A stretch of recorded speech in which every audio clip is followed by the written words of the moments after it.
인천국제공항의 입국장은 언제나처럼 수많은 인파로 북적였다.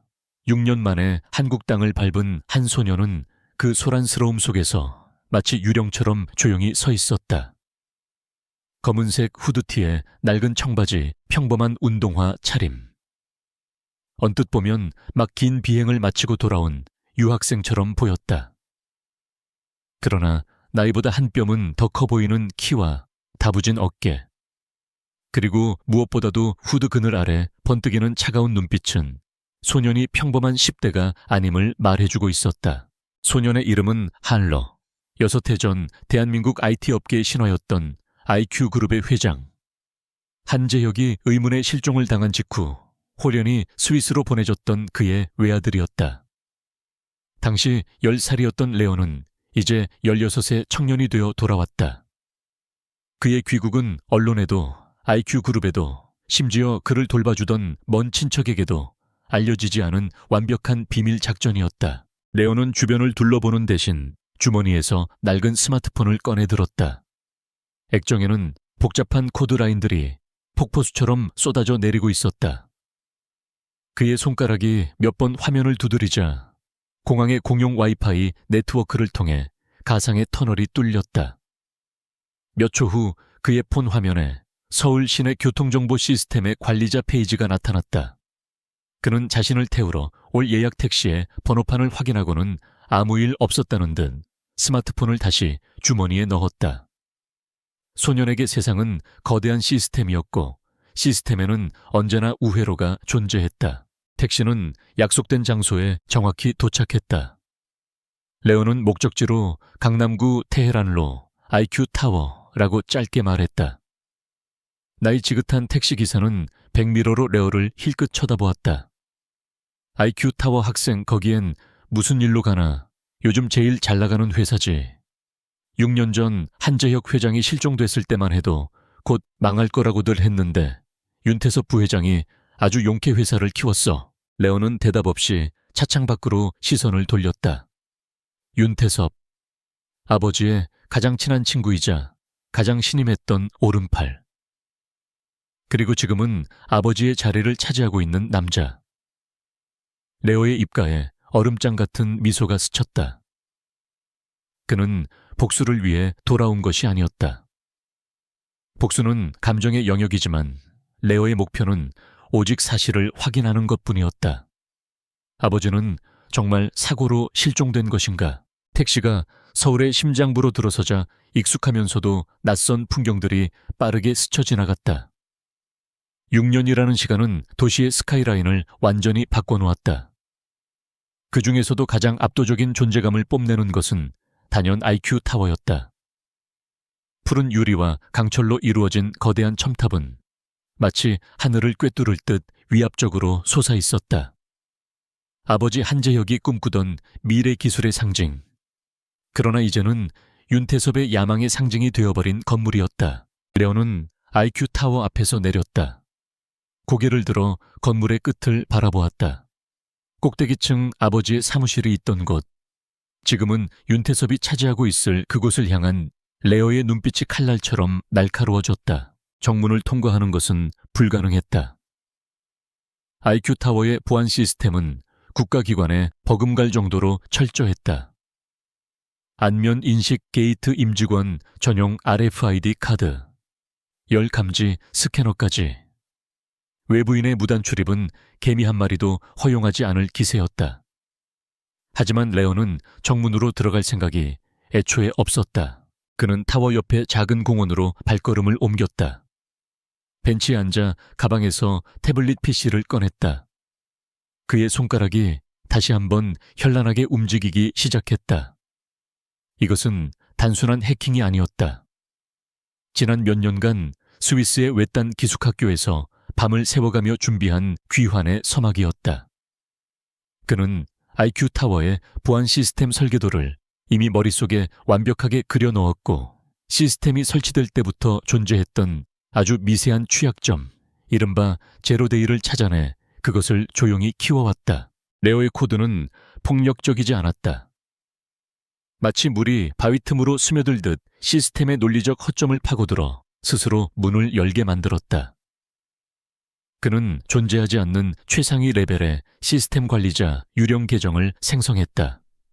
고스트 의 계정어. 이 계정은 몇 시간 후면 자동으로 소멸하여 어떤 흔적도 남기지 않을 터였다.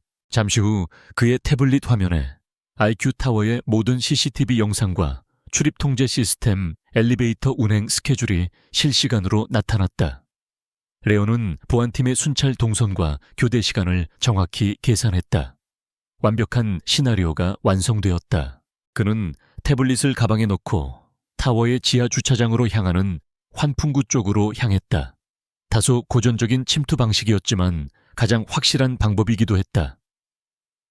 첨단 기술은 종종 가장 아날로그적인 허점에 무너지기 마련이었다. 작은 채구를 이용해 환풍구 덮개를 열고 안으로 들어간 레오는 어둠 속에서 한치의 망설임도 없이 내부 구조를 파악하며 움직였다. 마치 제 집 안방을 거닐 듯 익숙한 발걸음이었다. 어릴 적 아버지의 손을 잡고 이 거대한 건물의 구석구석을 놀이터처럼 누비던 기억이 그의 몸에 각인되어 있었다. 지하 4층의 중앙관리실 근처 전력 공급 케이블이 밀집된 통로로 나온 레오는 미리 생성해둔 유령 계정을 이용해 서비스 엘리베이터의 제어권을 장악했다.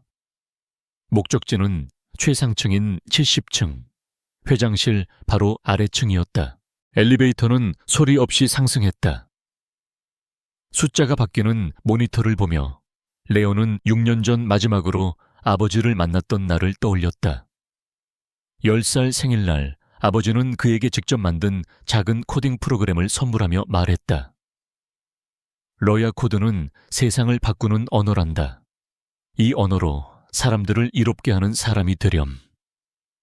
그 온화한 목소리가 아직도 귓가에 생생했다. 그러나 그 약속을 한 지 일주일도 채 되지 않아 아버지는 사라졌다. 메디딩. 소리와 함께 엘리베이터가 69층에 멈췄다. 레오는 비상계단을 통해 70층으로 향했다. 회장실로 통하는 복도는 서늘한 정적으로 가득 차 있었다. 최고급 대리석 바닥에 그의 운동화가 마찰하는 소리가 유난히 크게 들렸다. 마침내 거대한 원목 문 앞에 섰다. 회장실이라는 금색 명패가 달려 있어야 할 자리에는 부회장실이라는 글자가 차갑게 박혀 있었다. 레오는 문 손잡이를 잡지 않았다. 대신 벽의 작은 패널을 열었다. 아버지가 만약을 대비해 만들어둔 비상 통로였다. 오직 부자만이 아는 비밀이었다. 작은 통로를 지나들어선 곳은 회장실 내부의 서재였다. 그리고 레오는 숨을 멈췄다. 모든 것이 변해 있었다. 아버지의 취향이 고스란히 묻어났던 따뜻한 분위기의 사무실은 온데간데 없었다. 벽을 가득 채웠던 책들은 모두 사라지고 이해할 수 없는 현대 미술 작품들이 걸려 있었다. 아버지가 아끼던 원목 책상은 차가운 유리와 크롬으로 만들어진 거대한 테이블로 바뀌어 있었다. 가족 사진이 놓여있던 자리에는 윤태섭이 각종 유명 인사들과 찍은 사진들이 진열되어 있었다. 윤태섭은 아버지의 모든 흔적을 지워버렸다. 마치 한재혁이라는 사람은 철연부터 존재하지 않았던 것처럼. 분노가 치밀어 올랐지만 레오는 차갑게 이성을 유지했다. 감정은 판단을 흐리게 할 뿐이다. 그의 목적은 단 하나 아버지가 남겼을지 모를 단서를 찾는 것이었다. 런은 사무실을 천천히 둘러보았다. 그의 눈은 스캐너처럼 모든 사물을 훑고 지나갔다. 윤태섭의 취향은 과시적이고 천박했다. 그는 모든 것을 새 것으로 바꿨지만 건물의 기본 골격까지 바꿀 수는 없었다. 러의 시선이 벽 한쪽에 박힌 거대한 책장에 멈췄다. 윤태섭의 미적 감각과는 어울리지 않는 낡은 책장이었다. 아버지가 직접 디자인한 이 사무실의 유일한 유산이었다. 책장으로 다가간 레오는 손으로 책등을 하나씩 훑었다. 그의 천재적인 기억력은 6년 전 이 책장에 꽂혀 있던 책들의 순서까지 완벽하게 기억하고 있었다. 그리고 그는 위화감을 느꼈다. 아버지가 가장 아끼던 고전 철학서 시리즈 중 한 권의 위치가 미세하게 틀어져 있었다. 그 책을 꺼내자 딸깍 하는 소리와 함께 책장 일부가 안으로 들어갔다. 숨겨진 공간이었다. 레오의 심장이 세차게 뛰기 시작했다. 어둠침침한 공간 안에는 작은 상자 하나만 덩그러니 놓여 있었다. 상자를 열자 안에는 낡은 만년필 한 자루가 들어 있었다. 아버지가 계약서에 서명할 때 항상 사용하던 그의 상징과도 같은 물건이었다. 레오는 만년필을 조심스럽게 집어들었다. 평범해 보였지만 손에 쥔 순간 묵직한 무게감과 함께 펜의 끝부분에서 미세한 기계장치가 느껴졌다.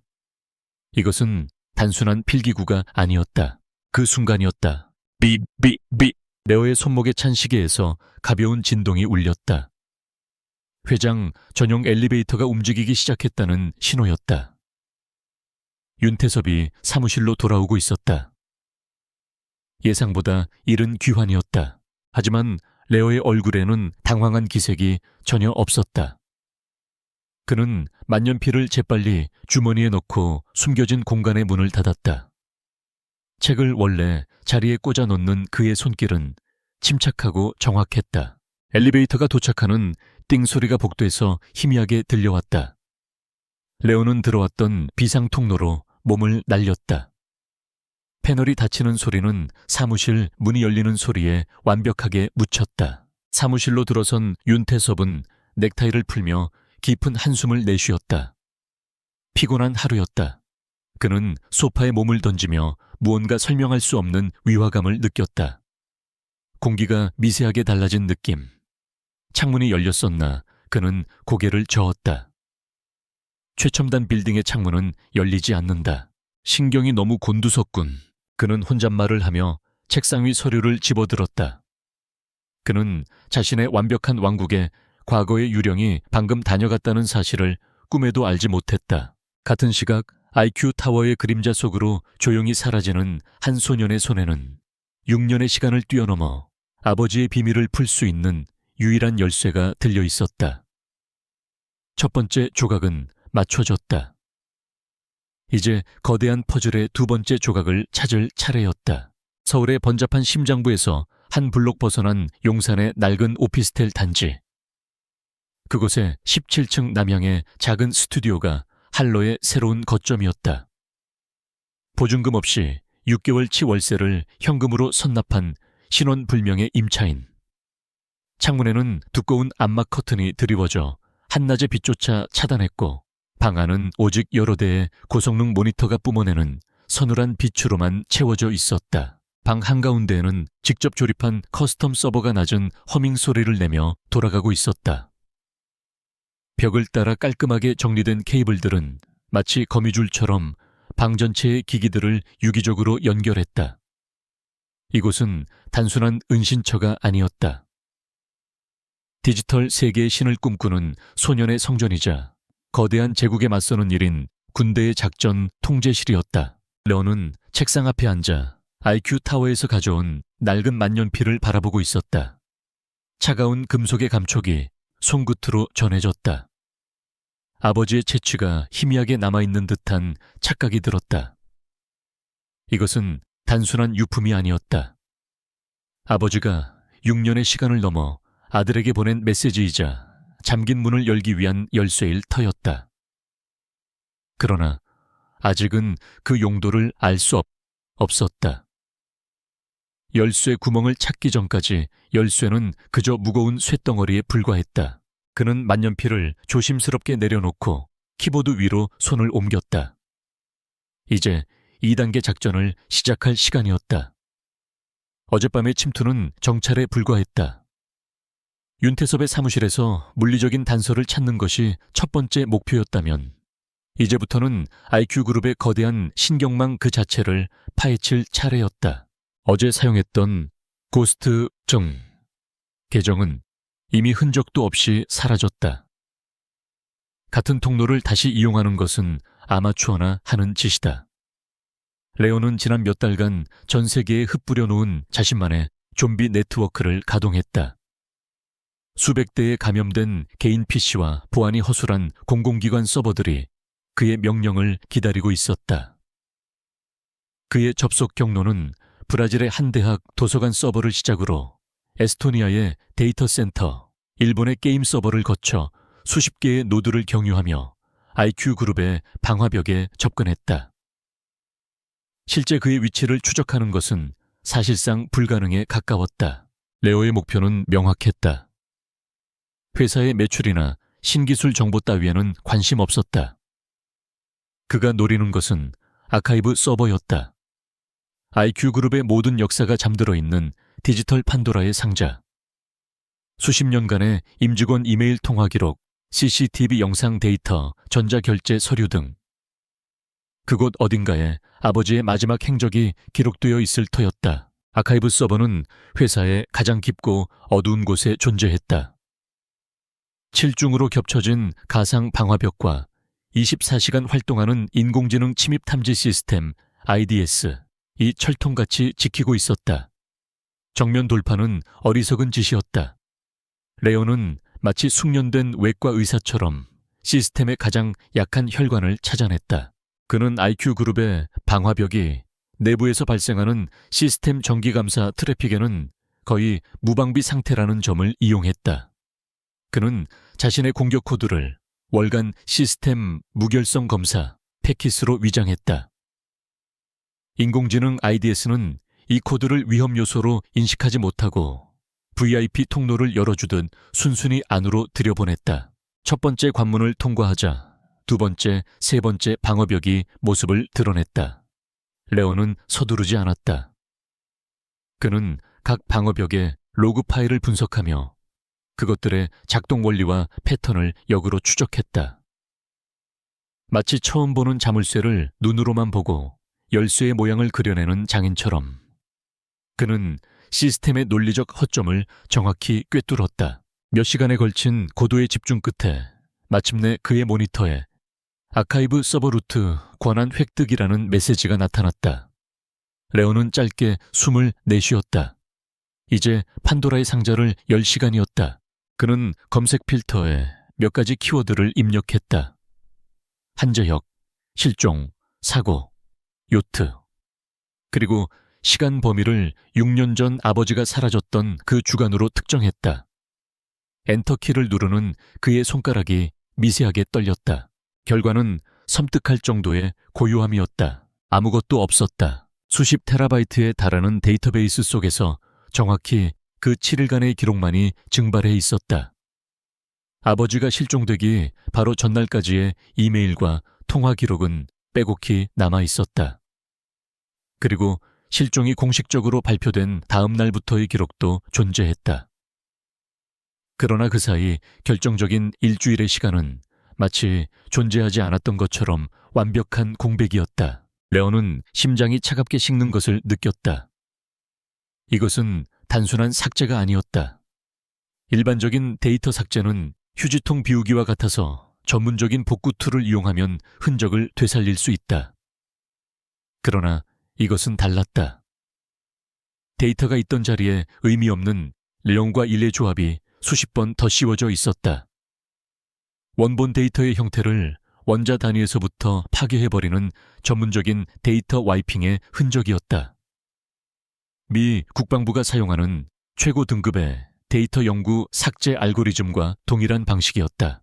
누군가 의도적으로 그리고 아주 전문적으로 아버지의 흔적을 지워버린 것이다. 사고가 아니었다. 명백한 은폐였다. 레오는 주먹을 굳게 쥐었다. 분노가 머리끝까지 치밀었지만 그는 차갑게 이성을 다잡았다. 그는 곧바로 데이터 와이핑 작업이 실행된 로그를 추적하기 시작했다. 누가 언제 어떤 권한으로 이 작업을 수행했는가? 그 흔적을 찾는다면 범인의 꼬리를 잡을 수 있다. 하지만 그가 포렌식 스캔을 시작한 순간 상황이 급변했다. 아이크타워 45층 사이버 보안 통제센터. 수십 명의 최고 엘리트 요원들이 거대한 스크린 월을 주시하고 있었다. 평화롭던 시스템 상태 창에 갑자기 붉은색 경고등이 깜빡이기 시작했다.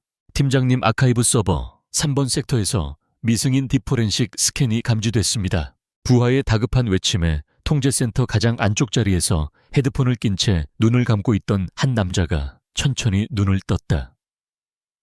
저 20대 후반으로 보이는 남자는 날카로운 눈매와 비죽 솟은 입꼬리가 인상적이었다. 그의 이름은 강지훈, 그러나 업계에서는 그를 케르베로스라는 코드네임으로 불렀다. 한때 다크웹을 뒤흔들었던 천재적인 그레이햇 해커이자 윤태섭 부회장이 막대한 연봉을 주고 스카우트한 IQ그룹의 디지털 수문장이었다. 후 쥐새끼가 아니라 대물이 들어왔나 보군. 케르베로스는 의자에서 일어나 메인 스크린으로 다가갔다. 그의 손가락이 허공에서 몇 번 움직이자 스크린에는 침입자의 접근 경로와 활동 내역이 시각화된 그래프로 나타났다. 경로가 깨끗해도 너무 깨끗해. 전형적인 고스트의 수법이군. 내부 시스템 감찰 프로토콜로 위장해서 들어왔어. 똑똑한 녀석이야. 그는 감탄과 짜증이 섞인 목소리로 말했다. 그는 침입자가 남긴 미세한 발자국을 역추적하기 시작했다. 그러나 추적은 번번이 허공에서 흩어졌다.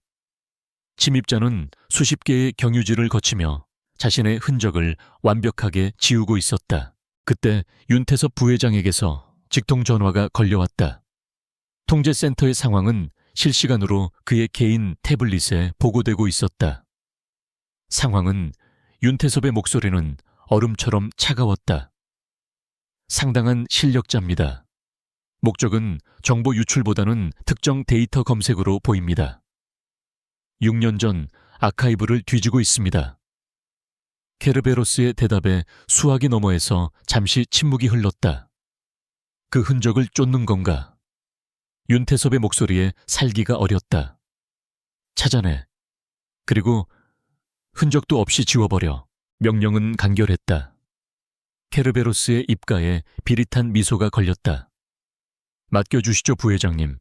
사냥은 제 전문입니다. 케르베로스는 즉시 대응팀에게 방어벽 강화와 역추적 트랩 설치를 지시했다.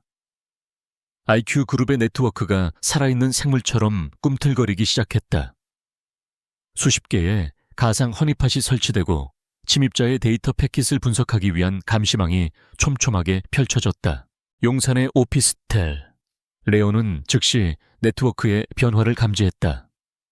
평소라면 10밀리초 안에 도착해야 할 응답이 12밀리초, 15밀리초로 미세하게 느려지고 있었다.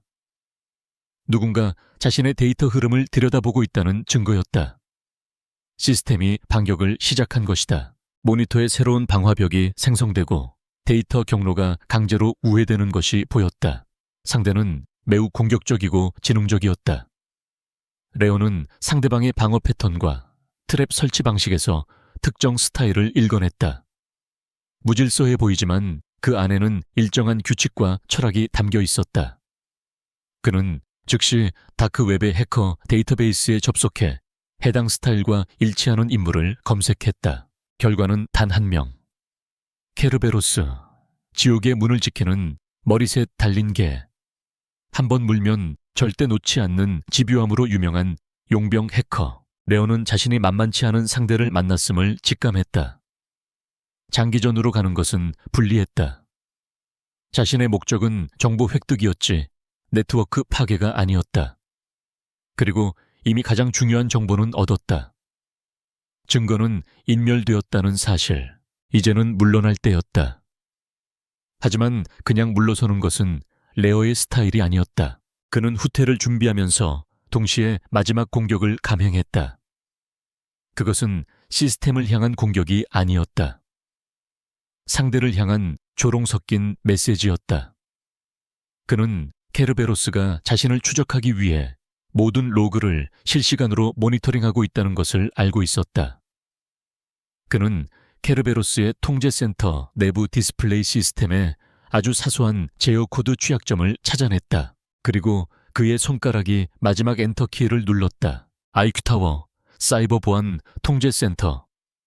케르베로스가 침입자의 꼬리를 거의 잡았다고 생각한 순간이었다. 갑자기 통제센터의 모든 스크린이 일제히 검게 변했다. 요원들이 당황해서 소리치는 순간 모든 화면에 하얀색 고대 그리스어 문장이 동시에 떠올랐다. 그노티스 아프톤 네오 자신을 알라. 문장은 0.5초간 머물렀다가 마치 처음부터 아무 일도 없었다는 듯 원래의 화면으로 돌아왔다. 그리고 그와 동시에 침입자의 모든 접속 흔적이 거짓말처럼 사라졌다.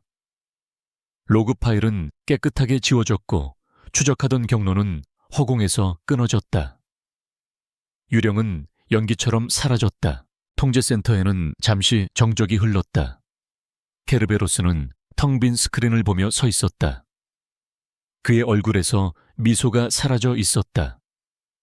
분노와 함께 설명할 수 없는 전율이 등골을 타고 흘렀다. 침입자는 자신을 완벽하게 따돌렸을 뿐만 아니라 자신의 심장부인 통제센터 시스템까지 뚫고 들어와 메시지를 남겼다. 그것은 명백한 조롱이자 경고였다. 이 자식! 케르베로스는 나질막이 욕설을 내뱉었다. 그의 눈이 맹수처럼 번뜩였다. 이제 이것은 더 이상 단순한 업무가 아니었다. 그의 자존심이 걸린 문제였다. 반드시 저 유령을 제 손으로 잡고야 말겠다고 그는 다짐했다. 사냥은 이제 막 시작되었다. 용산의 오피스텔은 완벽한 어둠에 잠겨 있었다. 오직 할러의 얼굴만이 모니터에서 흘러나오는 데이터의 폭포수를 희미하게 반사하고 있었다. 그의 눈은 며칠째 잠들지 못해 붉게 충혈되었지만 그 안의 빛은 조금도 사그라들지 않았다. 케르베로스, 지옥의 수문장. 그의 방어벽은 이름 그대로 초롱성이었다. 레오가 만들어낸 어떤 창도, 어떤 우회로도 그 견고한 벽을 뚫지 못했다. 케르베로스는 레오의 공격 패턴을 학습하고 실시간으로 방어 로직을 진화시켰다. 마치 살아있는 생물처럼 IQ 그룹의 네트워크는 외부의 위협에 스스로를 단련하고 있었다. 레오는 키보드에서 손을 뗐다. 인정해야 했다. 정면 대결로는 승산이 없었다. 케르베로스는 IQ 그룹의 막대한 자원을 등에 업고 있었다. 슈퍼컴퓨터와 수십 명의 엘리트 팀원들. 반면 레오는 혼자였다. 아무리 뛰어난 천재라도 자원의 차이는 극복하기 어려운 벽이었다. 그는 생각의 방향을 틀었다. 디지털의 길이 막혔다면 아날로그의 길을 찾아야 한다. 지워진 데이터는 복원할 수 없지만 살아있는 사람의 기억은 지울 수 없다. 레오의 손가락이 다시 움직이기 시작했다. 이번 목표는 IQ 그룹의 서버가 아니었다. 그의 목표는 사람이었다. 그는 6년 전 IQ 그룹의 인사기록 데이터베이스를 해킹하기 시작했다. 물론 현재의 인사기록은 케르베로스의 감시하에 있겠지만 이미 퇴사한 직원들의 기록이 보관된 콜드 스토리지는 상대적으로 감시가 허술할 터였다. 예상은 적중했다. 몇 시간의 작업 끝에 그는 6년 전 아버지와 함께 IQ 그룹의 신화를 만들었던 핵심 인물들의 명단을 손에 넣었다. 기획조정실장, 재무총괄이사, 신기술개발팀, 수석연구원. 아버지의 손과 발이 되어주었던 충신들이었다. 레오는 이 명단을 현재의 임직원 명단과 교차 검증했다. 그리고 차가운 패턴을 발견했다. 아버지의 사람들이 단 한 명도 예외 없이 윤태섭이 회장 대행이 된 후 1년 안에 모두 회사를 떠나 있었다. 강제적인 조기 퇴직 석연치 않은 횡령 혐의 한직으로의 좌천. 명백한 숙청의 흔적이었다. 윤태섭은 자신의 왕국을 건설하기 위해 아버지의 유산을 철저히 파괴했던 것이다. 수십 명의 이름 속에서 레오의 시선이 한 곳에 머물렀다. 박진우, 전 감사실장 겸 보안총괄 책임자. 그는 단순한 직원이 아니었다. 전직 특수부대 장교 출신으로 아버지의 대학 동창이자 가장 가까운 친구였다. 아버지를 위해서라면 목숨도 버릴 수 있었던 사람. 그의 퇴사 사유는 회장 실종 사건에 대한 중과실 및 직무유기였다. 가장 충성스러웠던 사람에게 가장 치욕적인 죄목을 뒤집어 씌운 것이다. 윤태섭에게 박진우는 가장 먼저 제거해야 할 눈엣 가시였을 터였다. 레오는 박진우를 찾아야겠다고 결심했다. 그라면 분명 무언가 알고 있을 것이다. 하지만 박진우를 찾는 것은 IQ 서버를 해킹하는 것보다 훨씬 더 어려웠다. 그는 말 그대로 증발해 있었다. SNS 계정은 6년 전부터 활동이 없었고 신용카드 사용 내역도 금융거래 기록도 전무했다. 그는 현대 사회의 모든 디지털 족적으로부터 자신을 완벽하게 지워버린 채 살아가고 있었다. 레오는 포기하지 않았다. 그는 국가 시스템의 더 깊은 곳으로 파고들었다. 국민연금 데이터베이스, 건강보험, 요양급여 내역, 심지어는 전국의 고속도로 하이패스 기록까지. 며칠 밤낮에 걸친 집요한 추적 끝에 그는 마침내 아주 작은 단서를 찾아냈다. 3년 전 강원도 동해시의 한 작은 병원에서 박진우가 독감 치료를 받은 기록이 있었다. 주소지는 묵호항 인근. 레오는 즉시 짐을 꾸렸다. 노트북과 몇 가지 장비, 그리고 아버지의 만년필을 챙겨 동해시로 향하는 버스에 몸을 실었다. 버스가 서울의 회색빛 빌딩 숲을 벗어나자 차창 밖으로 푸른 바다가 보이기 시작했다. 아버지가 사라진 바로 그 바다였다. 레오는 창문에 머리를 기댄 채 말없이 바다를 바라보았다. 슬픔보다는 차가운 결의가 그의 마음을 채우고 있었다. 묵호항은 시간이 멈춘 듯한 작은 항구 도시였다. 짠, 내 섞인 바람과 갈매기 소리가 방문객을 맞았다. 레오는 박진우가 살고 있을 법한 동네를 몇 시간 동안 헤맸다. 그리고 마침내 항구의 가장 후미진 골목에서 옛길 서점이라는 낡은 간판을 발견했다. 서점 안은 퀴퀴한 종이 냄새와 먼지로 가득했다. 햇빛도 잘 들지 않는 어두운 공간에 팔리지 않을 것 같은 헌책들이 산더미처럼 쌓여 있었다. 카운터 뒤에는 한 남자가 멍하니 창밖을 바라보고 있었다. 6년의 세월은 한 사람을 완전히 다른 모습으로 바꾸어 놓았다. 한때 군인 출신답게 강철 같은 눈빛과 다부진 체격을 자랑했던 보안 총괄 책임자의 모습은 온데간데 없었다. 희끗희끗한 머리카락 깊게 펜 주름 모든 것을 포기한 듯 공허한 눈빛. 그는 자신의 과거와 함께 서점의 먼지 속에 파묻혀 가는 듯 보였다. 레오는 조용히 그에게 다가갔다. 박진우 실장님. 남자의 어깨가 움찔 떨렸다. 그는 천천히 고개를 돌려 레오를 바라보았다. 그의 눈에 경계심이 가득했다. 사람 잘못 보셨소. 난 그런 사람 아니오. 아니요. 저는 실장님을 압니다. 그리고 실장님도 저를 아셔야 합니다. 박진우는 자리에서 일어나려는 듯 몸을 움직였다. 그의 눈빛이 험악해졌다. 누군지 모르겠지만 당장 여기서 나가. 여긴 당신 같은 사람이 올 곳이 아니야. 레오는 더 이상 말하지 않았다. 대신 주머니에서 작은 물건을 하나 꺼내 카운터 위에 조용히 올려놓았다. 그것은 검은색 오닉스로 만든 바둑알이었다. 평범한 바둑알처럼 보였지만 자세히 보면 표면에 아주 작은 사자자리 별자리가 정교하게 새겨져 있었다. 레오의 8번째 생일날 바둑을 가르쳐주던 박진우가 진정한 승부사는 별을 읽을 줄 알아야 한다며 선물해준 세상에 단 하나뿐인 바둑알이었다. 박진우의 시선이 바둑알에 닿는 순간 그의 동공이 세차게 흔들렸다. 그의 거친 호흡이 서점 안의 무거운 공기를 갈랐다. 그는 떨리는 손으로 바둑알을 집어들었다. 그리고는 믿을 수 없다는 듯 러의 얼굴을 다시 쳐다보았다. 소년의 앳된 얼굴 위로 그가 목숨을 바쳐 지키고자 했던 옛 친구의 모습이 겹쳐 보였다. 도련님, 박진우의 목소리는 갈라져 있었다. 수문이 무너지던 지난 6년간 억지로 쌓아왔던 방어벽이 한순간에 허물어졌다. 그들은 서점 뒷마당의 작은 창고에서 마주 앉았다. 박진우는 지난 6년간의 이야기를 털어놓았다. 죄책감과 두려움으로 뒤섞인 회한의 독백이었다. 회장님이 실종된 후 그는 독자적으로 조사를 시작했다고 했다. 하지만 그는 거대한 벽에 부딪혔다. 경찰의 수사는 이상할 정도로 더디었고 회사 내부의 모든 자료는 접근이 차단되었다. 그러던 어느 날 그의 집에 의문의 소포가 배달되었다.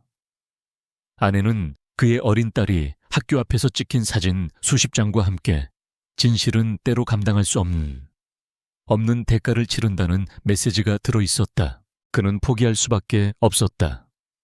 가족을 지키기 위해 그는 윤태섭이 씌운 모든 오명을 받아들이고 조용히 사라졌다. 그는 친구를 지키지 못했다는 죄책감에 스스로를 유폐시켰다. 런은 말없이 그의 이야기를 들었다. 비난도 원망도 하지 않았다. 그의 눈은 연민이 아닌 차가운 이해로 가득 차 있었다. 저는 복수하러 온 게 아닙니다. 진실을 찾으러 왔을 뿐입니다. 디지털 기록은 모두 지워졌습니다. 이제 유일하게 남은 기록은 실장님의 기억뿐입니다. 소년의 나이답지 않은 침착함과 결의에 찬 눈빛 앞에서 박진호는 깊은 부끄러움을 느꼈다. 그는 지난 6년간 도망만 쳤다. 그러나 이 어린 소년은 거대한 제국을 상대로 홀로 전쟁을 시작했다. 마침내 박진호는 결심했다. 그는 목소리를 낮추고 6년간 아무에게도 말하지 않았던 비밀을 털어놓았다. 회장님은 돌아가시기 몇 달 전부터 윤태섭 부회장을 의심하고 계셨습니다. 윤태섭이 회사의 자금을 해외 페이퍼 컴퍼니로 빼돌리고 정체불명의 사채업자들과 비밀리에 접촉하고 있다는 정황을 포착했다는 것이었다. 하지만 확실한 물증이 없었다. 30년지기 친구를 근거 없는 의심만으로 내칠 수는 없었다. 그래서 아버지는 비밀리에 보험을 번을 준비하기 시작했다. 만약 자신에게 무슨 일이 생길 경우 윤태섭의 모든 비리를 세상에 폭로할 수 있는 비장의 카드. 회장님은 그것을 프로젝트 키메라라고 불렀습니다. 키메라. 사자의 머리, 염소의 몸, 뱀의 꼬리를 가진 그리스 신화 속 괴물. 여러 존재가 하나로 합쳐진 그것처럼 프로젝트 키메라는 IQ 그룹의 가장 깊은 곳에 숨겨진 비밀 데이터 금고였다. 그 안에는 윤태섭의 자금 횡령 내역, 불법적인 통화 녹취록, 비자금 장부 등 그의 모든 범죄 증거가 담겨 있을 것이라고 했다. 회장님은 프로젝트의 존재를 저에게만 알려주셨습니다. 만약 자신에게 무슨 일이 생기면 키메라가 모든 것을 해결해 줄 거라고요.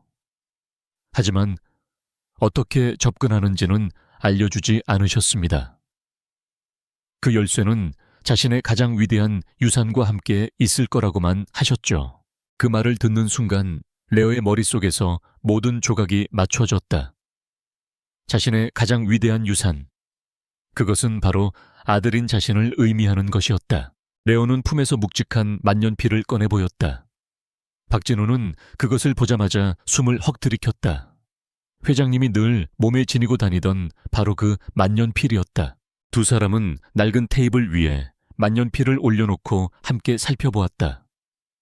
여전히 그 비밀을 풀 수는 없었지만 이제 목표는 명확해졌다. 이 만년필은 프로젝트 키메라로 가는 첫 번째 문을 열 열쇠였다. 꺼져가던 박진우의 눈에 6년 만에 처음으로 희미한 불꽃이 타오르기 시작했다. 그는 모든 것을 잃었지만 회장님에 대한 충성심과 IQ 그룹의 내부 사정에 대한 지식은 여전히 그의 머릿속에 남아 있었다. 도련님, 혼자서는 힘듭니다. 저 같은 놈이라도 괜찮으시다면. 마지막으로 회장님을 위해 힘을 보태고 싶습니다. 레오는 말없이 고개를 끄덕였다. 외로운 늑대는 마침내 첫 번째 동료를 얻었다. 이제 신화 속 괴물 키메라를 사냥할 시간이었다. 동해의 작은 서점. 먼지 쌓인 책더미 속에서 새로운 희망의 불씨가 타오르고 있었다. 할로와 박진호는 낡은 테이블 위에 조심스럽게 만년필을 올려놓고 마치 고고학자가 고대의 유물을 다루듯 그것을 분해하기 시작했다. 레오가 스위스에서부터 가져온 초소형 정밀 드라이버 세트가 위력을 발휘했다. 만년필은 겉보기와 달리 내부는 최첨단 마이크로 공학에 집약체였다. 펜대 안에는 머리카락보다 얇은 회로 기판과 좁쌀만 한 크기의 스토리지 칩, 그리고 펜촉 바로. 위에는 육안으로는 거의 식별이 불가능한 사파이어 글래스 렌즈가 박혀 있었다. 이건 단순한 펜이 아니었군. 박진우가 감탄과 경애가 섞인 목소리로 말했다. 레오는 스토리지 칩을 분리해 자신의 태블릿에 연결했다. 집은 강력한 암호화 알고리즘으로 잠겨 있었다. 하지만 레오는 그 암호화 패턴을 보자마자 입가에 희미한 미소를 지었다. 아버지 고유의 암호화 방식 어릴 적 그에게 퍼즐처럼 가르쳐 주었던 가족 암호였다. 그는 몇 줄의 코드를 입력했다. 마치 아버지와 아들만이 하는 비밀 대화를 나누듯 암호는 순식순간 해제되었다. 집 안에는 단 하나의 파일이 들어있었다. 아버지 한재혁의 오른손 엄지 지문을 고해상도로 스캔한 디지털 맵이었다. 펜 끝의 렌즈는 지문을 읽어드리는 스캐너였던 것이다.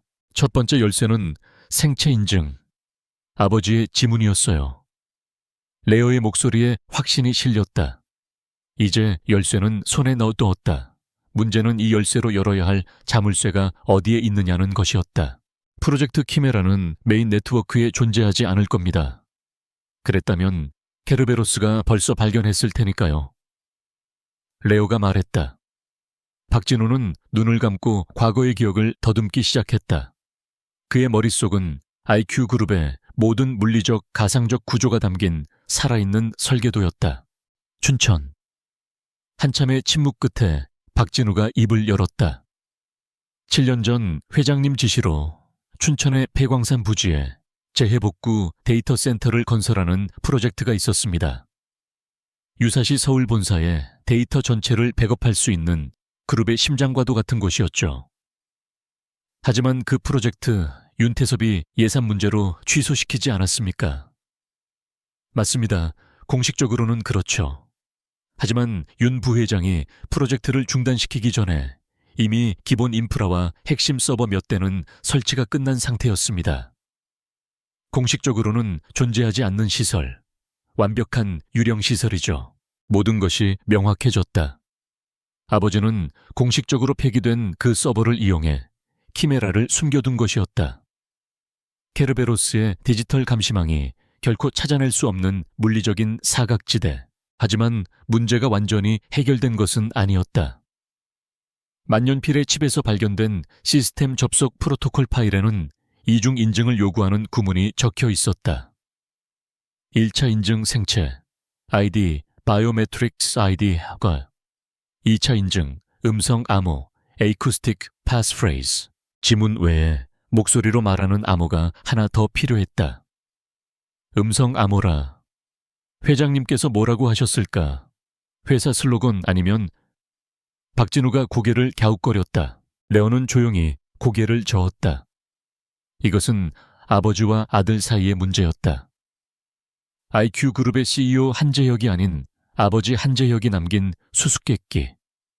그는 잊고 있던 어린 시절의 기억들을 필사적으로 되살려야 했다. 같은 은 시각 서울의 IQ타워 최상층. 윤태섭은 히스테릭하게 서류를 집어 던지고 있었다. 케르베로스가 유령을 놓쳤다는 보고를 받은 이후 그의 신경은 극도로 날카로워져 있었다. 완벽하게 통제하고 있다고 믿었던 자신의 왕국에 보이지 않는 균열이 생기기 시작한 것이다. 그노티스 합돈, 네오 자신을 알라, 감히 나를 가르치려 들어. 그는 유령이 남긴 메시지를 되뇌며 분노에 몸을 떨었다. 편집증적인 의심이 그의 정신을 좀먹고 있었다. 그는 케르베로스에게 회사의 모든 네트워크 트래픽을 감시하고 임직원들의 이메일과 통화 내역까지 검열하라는 비상식적인 명령을 내렸다. 회사는 보이지 않는 공포에 휩싸였고 직원들의 불만은 임계점을 향해 치닫고 있었다. 결국 그는 최후의 카드를 꺼내들기로 결심했다. 그는 자신의 집무실 가장 깊숙한 곳에 숨겨진 보안 전화기를 들었다. 단 한 사람에게만 연결되는 세상에 존재하지 않는 번호였다. 나다. 조혜 회장. 수화기 너머에서는 잠시 침묵이 흘렀다. 무슨 일인가 윤 부회장. 자네가 이 전화기를 드는 건 돈으로 해결할 수 없는 문제가 생겼을 때뿐인데. 점잖지만 뱀처럼 차가운 목소리가 흘러나왔다. 박진우를 찾아 6년 전에 내보낸 내 옛날 비서실장. 그놈이 뭔가 꾸미고 있는 것 같아. 당신네 청소부들을 써서 먼지 하나까지 샅샅이 뒤져. 살아있든 죽어있든 내 앞에 데려와. 윤태섭은 자신의 더러운 일을 처리해주는 지하 세계의 거물에게 손을 뻗은 것이다.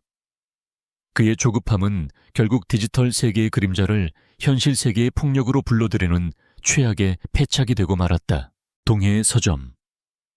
레오와 박진호는 추격자들이 자신들의 턱 밑까지 다가왔다는 사실을 알지 못했다. 그들은 춘천으로 떠날 채비를 서둘렀다. 박진호는 옛 부하에게 연락해 대포차 한 대와 가짜 신분증을 구했다. 한때 국가 최고의 보안 전문가였던 그의 인맥은 여전히 살아있었다. 낡은 승합차를 타고 춘천으로 향하는 길은 숨막히는 긴장감의 연속이었다. 그들은 일부러 국도만 이용하며 도로 위에 모든 CCTV를 피해 움직였다. 박진우가 운전하는 동안 레오는 뒷좌석에서 노트북을 켜고 음성 암호의 단서를 찾고 있었다. 그는 가족의 클라우드 서버에 접속했다. 6년 전의 시간 속에 봉인된 행복했던 시절의 기록들, 어린 자신과 함께 웃고 있는 아버지의 영상들을 하나씩 열어보았다. 가슴 한구석이 시큰거렸지만 그는 감상에 빠져 있을 시간이 없었다. 박진우는 운전을 하며 간간히 아버지에 대한 이야기를 들려주었다. 회사의 CEO가 아닌 인간 한재혁에 대한 이야기였다. 아들의 작은 성공에 아이처럼 기뻐하고 불의를 보면 참지 못했던 열혈남아이자 언젠가 기술로 세상의 모든 질병을 정복하고 싶다는 꿈을 꾸었던 이상주의자. 박진우의 이야기는 레어의 잊혀졌던 기억의 파편들을 하나씩 되살렸다. 아버지의 목소리, 아버지의 웃음, 아버지의 가르침. 몇 시간 후 그들은 마침내 춘천의 폐광산 입구에 도착했다. 잡초가 무성한 채 버려진 땅은 스산한 기운마저 감돌았다. 박진우의 안내에 따라 그들은 광산 깊숙한 곳 위장된 암벽 뒤에 숨겨진 거대한 강철 문 앞에 섰다. 비상전력은 아직 살아있을 겁니다. 문제는 이 문을 여는 건데 보안 시스템은 이미 오래전에 꺼졌지만 물리적인 잠금 장치는 여전히 견고했다. 하지만 박진호는 이곳의 비상 프로토콜을 설계한 장본인이었다. 그는 제어판을 열고 몇 가닥의 전선을 연결해 수동으로 잠금 장치를 해제했다. 개기기기 하는 굉음과 함께 6년간 닫혀있던 강철문이 천천히 열렸다. 안에서는 서늘하고 건조한 공기가 뿜어져 나왔다.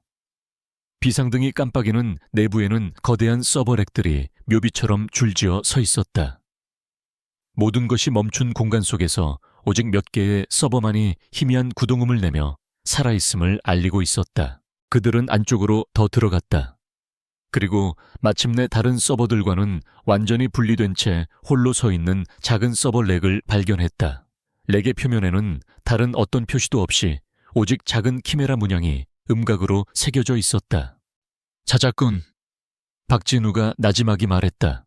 레오는 떨리는 손으로 태블릿을 서버에 연결했다. 잠시 후 화면에 단순하지만 위압적인 접속창이 나타났다. 이중 인증을 요구하는 창이었다. 그는 품에서 만년필을 꺼내 서버의 작은 인식 포트에 렌즈 부분을 가져다 댔다. 삐빅. 짧은 기계음과 함께 녹색 불이 들어왔다. 생체 아이디 확인 완료. 이제 두 번째 관문만이 남았다. 화면에는 음성 파형 분석기가 나타나며 음성 입력을 기다리고 있었다.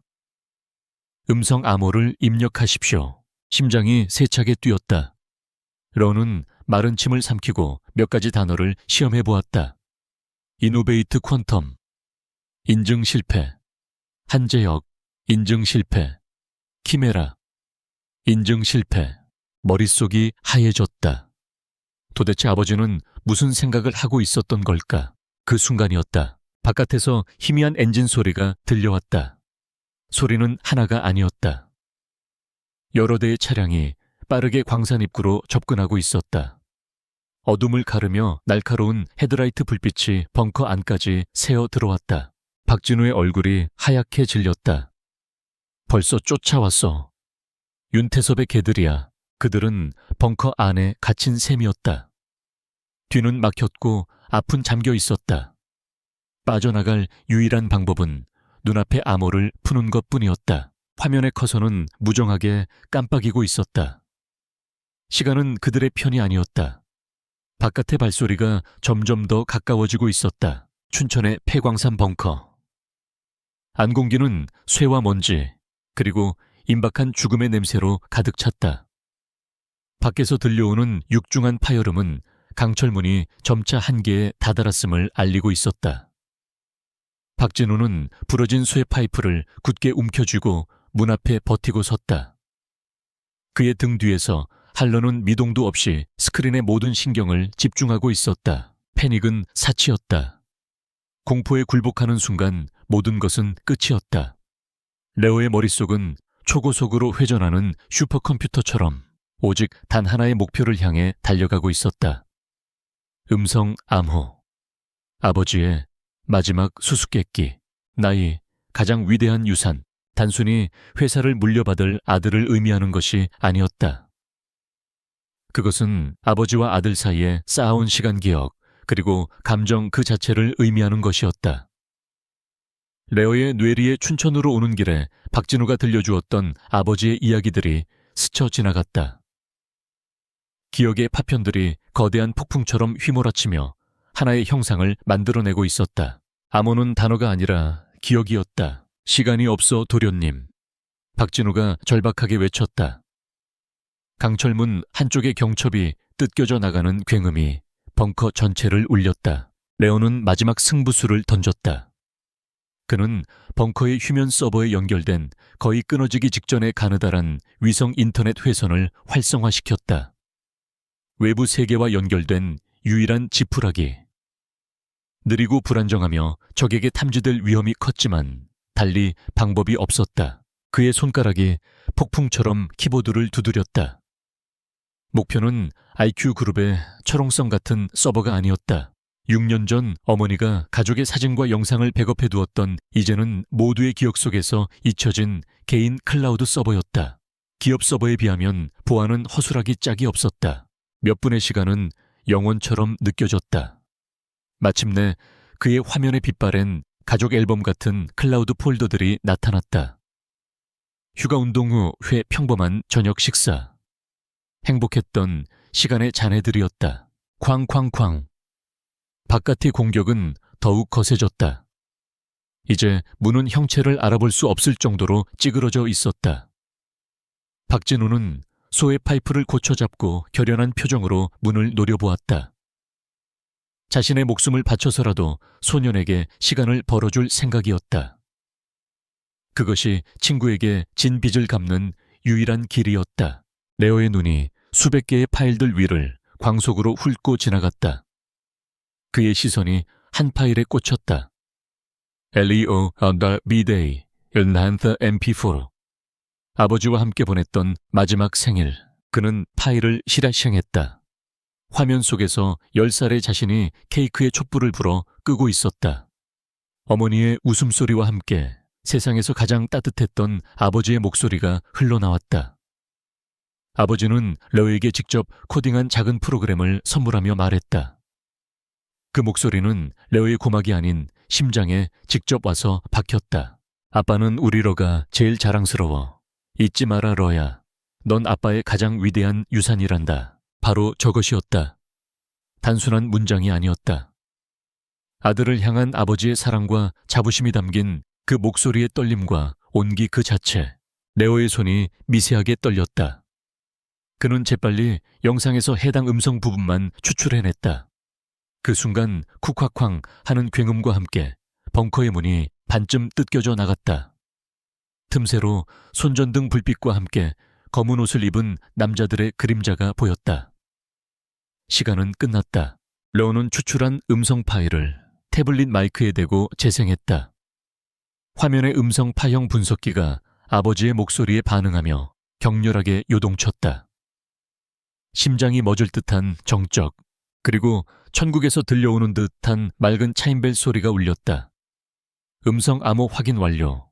프로젝트 키메라에 오신 것을 환영합니다. 문이 열렸다. 레오의 눈앞에 수천 개의 파일과 폴더들이 폭포수처럼 펼쳐졌다.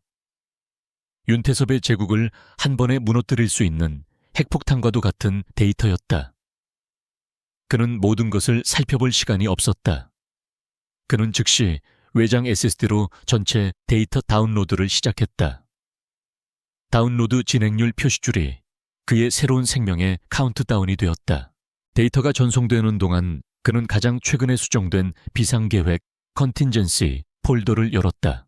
그리고 그 안에서 그는 지옥의 맨 얼굴과 마주했다. 모든 것이 있었다. 아버지가 자신의 죽음을 예감하고 마지막까지 정리해둔 피로 쓰인 기록들이었다. 첫째, 자금 흐름 폴더. 윤태섭이 최 회장의 유령 회사로 IQ그룹에 자금을 빼돌린 암호화된 회계 장부들이 들어있었다. 수천억 원에 달하는 배신의 대가였다. 둘째, 음성기록 폴더. 윤태섭과 그의 공모자들이 요트 사고를 계획하는 대화가 담긴 녹취 파일들이었다. 그들은 레오의 아버지를 제거하는 계획을 아무렇지도 않게 마치 사업 이야기를 하듯 나누고 있었다. 뒤처리는 최 회장 쪽에서 깔끔하게 해줄 걸세. 한재혁은 너무 이상주의자야. 이 바닥에선 걸림돌일 뿐이지. 같은 인간의 탈을 쓴 악마들의 목소리가 생생하게 흘러나왔다. 셋째, 그리고 가장 결정적인 파일. 생존 증명, Proof of Life, The Movie 이라는 이름의 동영상 파일이었다. 레오는 떨리는 손으로 파일을 클릭했다. 화면에는 창백하고 수척한 한 남자가 보였다. 텅 빈 눈으로 허공을 응시하는 남자. 6년의 세월에 무참히 망가졌지만 틀림없는 그의 아버지 한재혁이었다. 아버지는 살아있었다. 영상과 함께 첨부된 텍스트 파일에는 장소와 상황이 기록되어 있었다.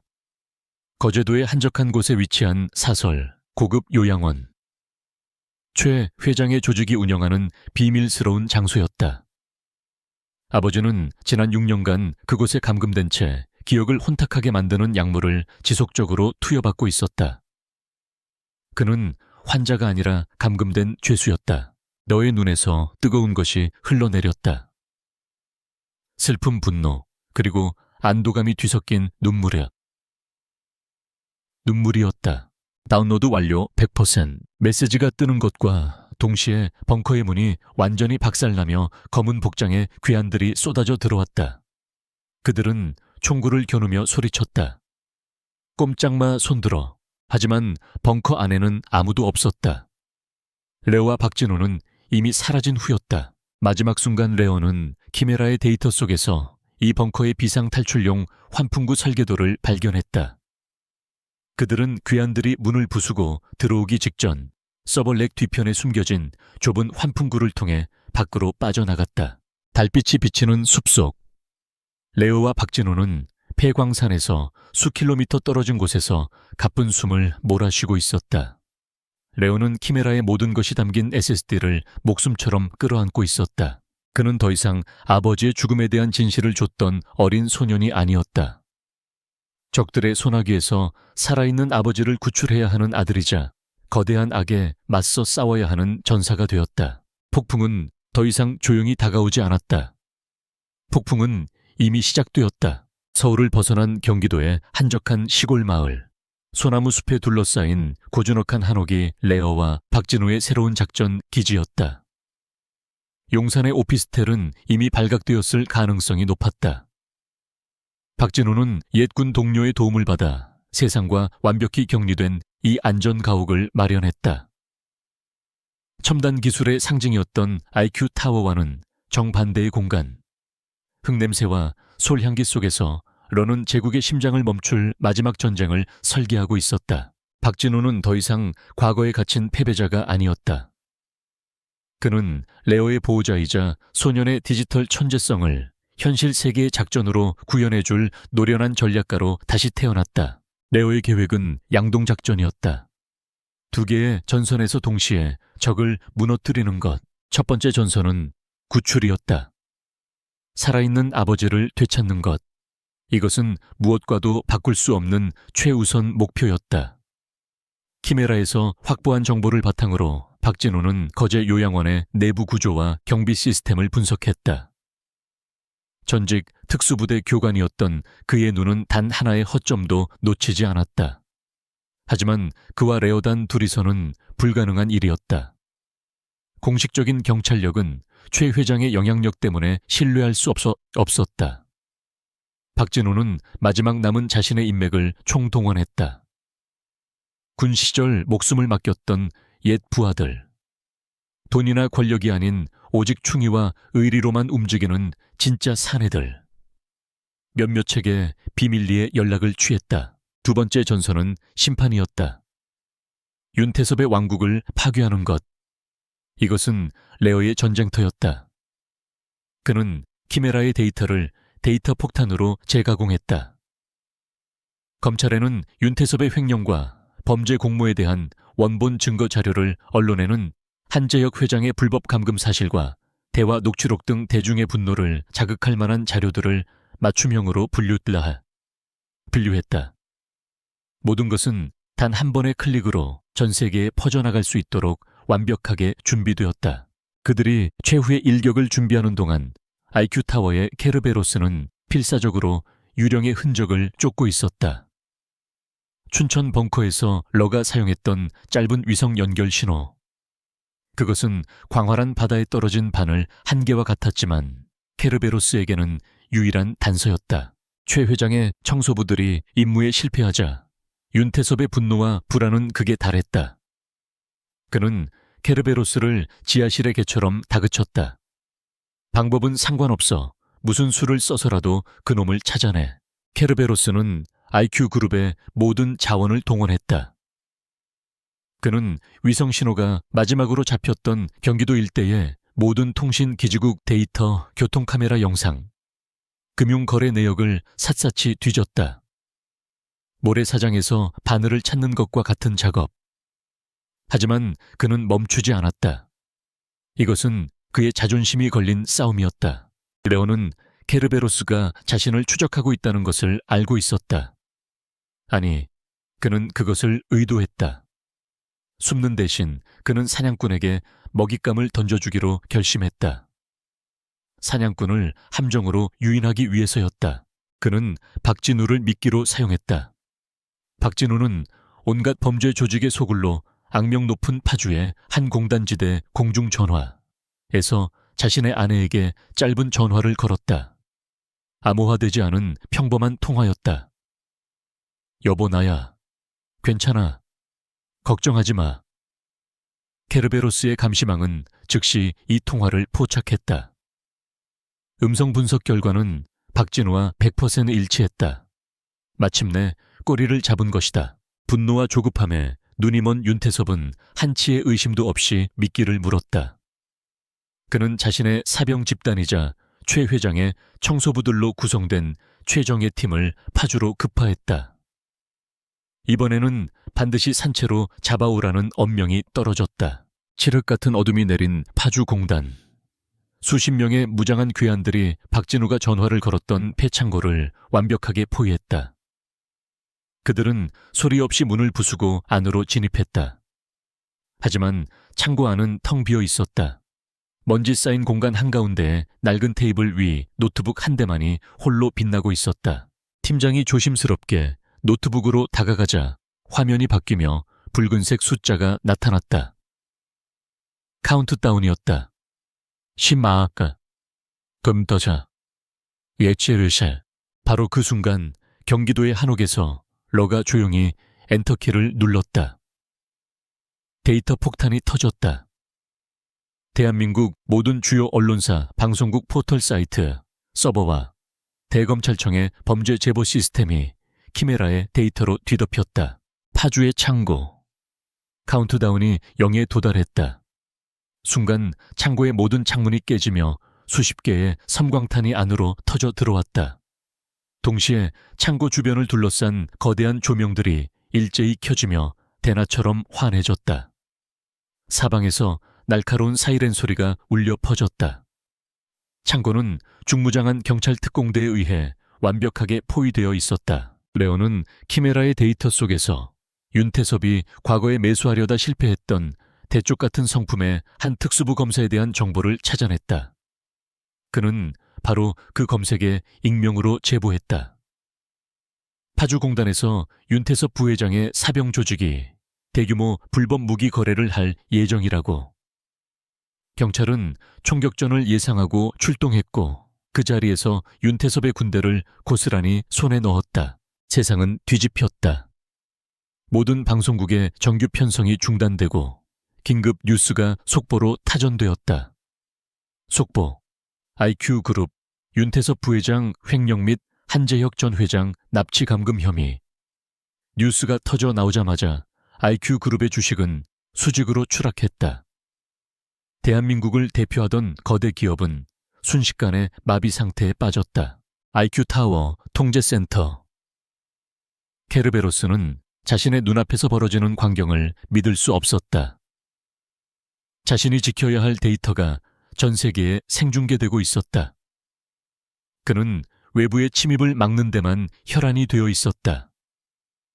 유령이 내부에서 문을 열고 모든 것을 세상에 공개해버릴 줄은 상상도 하지 못했다. 그는 완벽하게 이용당했다. 유령을 사냥한 것이 아니었다. 유령이 파놓은 함정 속으로 제 발로 걸어 들어간 것이었다. 자신의 사무실에서 뉴스를 보던 윤태섭의 얼굴이 공포와 분노로 일그러졌다. 모든 것이 끝났음을 직감했다. 그는 비상금과 위조 여권이 든 가방을 챙겨들고 미친 듯이 공항으로 향했다. 짐승 같은 생존 본능만이 그의 몸을 움직이고 있었다. 세상은 혼돈의 소용돌이에 빠져들었다. 파주에서는 윤태섭의 사병들이 속수무책으로 체포되었고 IQ타워에는 수백 명의 기자들이 몰려들었다. 검찰은 즉시 특별수사본부를 꾸리고 윤태섭에 대한 긴급 체포영장을 발부했다. 그리고 그 모든 혼란의 중심에서 멀리 떨어진 남쪽 바다.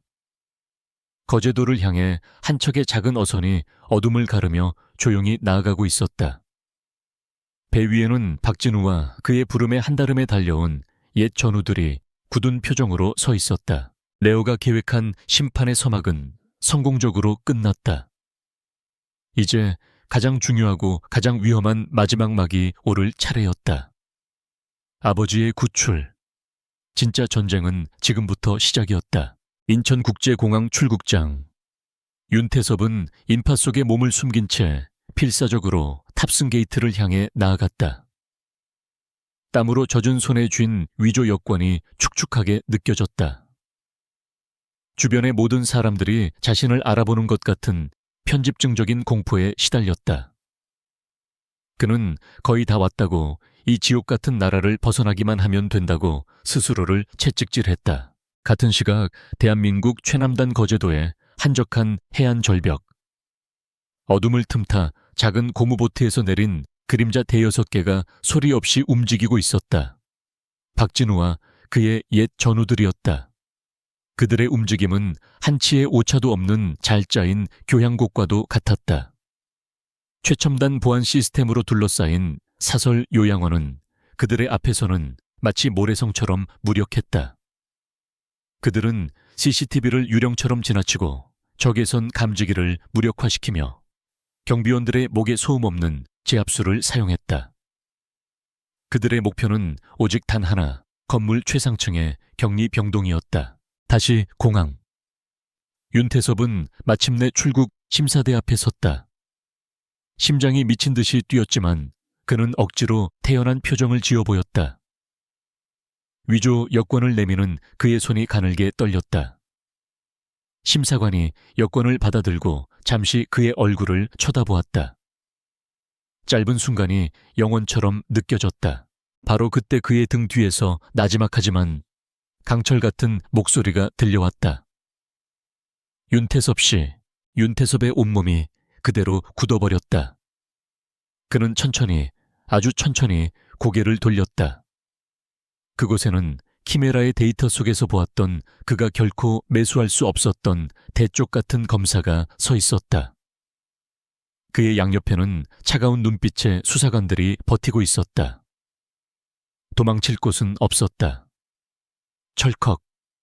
그의 손목에 채워지는 차가운 수갑의 감촉은 그의 화려했던 제국이 마침내 끝났음을 알리는 종소리와도 같았다. 총성도 격렬한 저항도 없었다.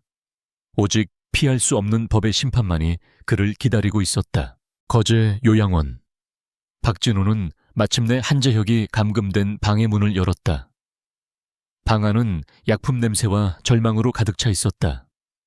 침대 위에는 뼈만 앙상하게 남은 한 남자가 멍하니 천장을 바라보고 있었다. 6년의 세월과 약물은 한때 세상을 호령했던 천재 경영자를 살아있는 유령으로 만들어 놓았다. 회장님. 박진우의 목에서 터져나온 목소리는 울음에 가까웠다. 그는 친구의 앙상한 어깨를 붙잡고 오열하였다. 팀원들은 조용히 그들의 마지막 임무를 수행했다. 키메라의 정보로 미리 제조해온 해독제를 한재혁의 팔에 조용히 주사하고 그를 들것에 실어 밖으로 옮겼다. 단 한 발의 총성도 없이 구출작전은 성공적으로 끝났다. 박진우의 인맥으로 미리 준비해둔 서울 근교의 한 비밀 의료시설. 레오는 초조하게 복도를 서성이며 아버지를 기다리고 있었다. 마침내 들것에 실린 아버지가 도착했다. 러는 차마 아버지의 변해버린 모습에 다가서지 못하고 멀리서 그를 바라보며 입술을 깨물었다. 몇 시간이 흘렀다. 해독제가 서서히 그의 몸에 퍼지기 시작했다. 한재혁의 눈을 덮고 있던 짙은 안개가 걷히기 시작했다. 그는 혼란스러운 눈으로 주변을 둘러보다가 마침내 문 앞에 서 있는 한 소년에게 시선을 고정했다. 자신이 잃어버렸던 10살짜리 아들이 아니었다. 어느새 자신보다 훌쩍 커버린 그러나 자신과 똑같은 결의에 찬 눈빛을 가진 16의 청년이 서 있었다. 아버지의 입술이 희미하게 움직였다. 레오야. 그 한마디에 레오가 6년간 억눌러왔던 모든 감정에 댐이 무너져 내렸다. 그는 아버지에게 달려가 그의 앙상한 손을 잡았다. 뜨거운 눈물이 아버지의 손등 위로 쉴 새 없이 떨어졌다. 아빠를 데리러 왔구나. 한재혁이 떨리는 목소리로 말했다. 레오는 울음 섞인 목소리로 겨우 대답했다. 언제나 그럴 거예요. 부자는 아무 말 없이 서로를 부둥켜 안았다. 6년이라는 잔인한 시간과 배신이 남긴 깊은 상처를 넘어선 기적과도 같은 재회였다. 그 후 몇 달의 시간이 흘렀다. 세상은 격변했다. 윤태섭과 최 회장을 필두로 하는 거대한 범죄 네트워크는 키메라라는 완벽한 설계도를 손에 넣은 검찰에 의해 뿌리까지 뽑혀나갔다. IQ그룹은 창사 이래 최대의 위기를 맞았지만 한재혁이라는 창업자의 신화는 쉽게 무너지지 않았다. 건강을 회복한 한재혁은 공식적으로 회장직에 복귀했다. 그의 첫 번째 업무는 박진우를 감사실장 겸 보안총괄 책임자로 재임명하고 회사 내부에 남아있는 윤태섭의 잔재들을 청소하는 임무를 맡기는 것이었다. 충신들은 제자리로 돌아왔고 배신자들은 심판을 받았다. 러는 더 이상 어둠 속에 숨지 않았다. 그는 회장인 아버지의 곁을 지키는 가장 신뢰받는 조언자가 되었다. 그는 자신의 능력을 시스템을 파괴하는 데 쓰지 않았다. 대신 더 안전하고 더 완벽한 시스템을 구축하는 데 쏟아부었다. 그는 IQ그룹 내부에 국가대표급 화이트 해커들로 구성된 새로운 사이버 보안 부서를 창설했다. 그리고 그는 그 부서의 핵심 방어 시스템 AI에게 케르베로스 2.0이라는 이름을 붙여주었다. 파괴가 아닌 수호를 위한 지옥의 문지기. 어느 날 오후 IQ타워 최상층의 회장실. 사무실은 6년 전처럼 따뜻한 원목과 책들로 가득 찬 모습으로 돌아와 있었다. 한재혁과 레오는 나란히 앉아 회사의 재건 계획을 검토하고 있었다. 앞으로 뭘 하고 싶니? 아들아. 한재혁이 부드럽게 물었다. 이 회사를 물려받고 싶으냐? 레오는 잠시 창밖을 바라보다가 조용히 대답했다. 저는 회장이 되고 싶지 않아요. 저는 아버지의 유산을 지키는 수호자가 되고 싶어요. 미래에 닥쳐올 또 다른 위협으로부터 아버지의 꿈과 우리 회사를 지키는 보이지 않는 방패. 그게 제 자리인 것 같아요. 그는 마침내 아버지가 남긴 가르침의 의미를 완전히 이해했다. 코드는 세상을 이롭게 하는 언어라는 말의 진정한 뜻을, 이야기의 마지막, 한재혁과 레오는 다시 한번 회장실의 거대한 창가에 나란히 섰다. 6년 전 비극이 시작되었던 바로 그 자리였다. 하해질 역 노을이 서울의 스카이라인을 황금빛으로 물들이고 있었다. 도시의 풍경은 그대로였지만 그들에게는 모든 것이 변해 있었다. 과거의 유령은 복수자가 아닌 구원자이자 재건자로서 돌아왔다. 한재혁이 아들의 어깨에 손을 얹었다. 레어야, 뭐가 보이니? 너는 도시의 불빛들이 하나둘 켜지는 것을 바라보며 미소 지었다. 우리가 함께 만들어갈 미래가 보여요, 아버지. 유산은 단순히 회사가 아니었다. 그것은 아버지와 아들 사이의 굳건한 믿음이었고 두 사람이 함께 열어갈 희망찬 미래 그 자체였다. 거대한 폭풍이 지나간 자리에 부자는 새로운 역사를 쓸 준비를 하고 있었다.